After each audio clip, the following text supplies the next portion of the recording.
Hello guys, akong baby to, favorite kay niya ang mga fruits. Ganahan kay siya makaon og mga prutas. Wala ni siya pili. Prutas or vegetable. Liwat ni siya sa iyang mama nga paspas mukaon. Kusog mukaon maong nagtambok ra iyang mama.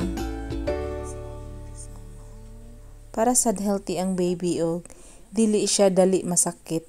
Dili siya dali masipon, dili siya dali ubuhon.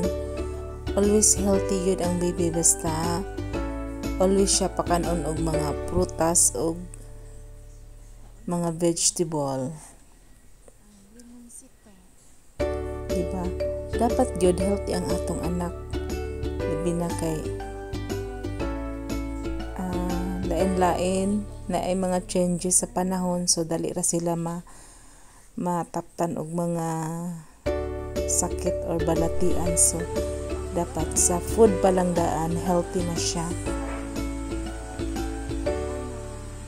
Gusto na siya mukaon og mga prutas. Ilan na siya sa mga fruits. Yun lang taman guys. Thank you for watching. God bless.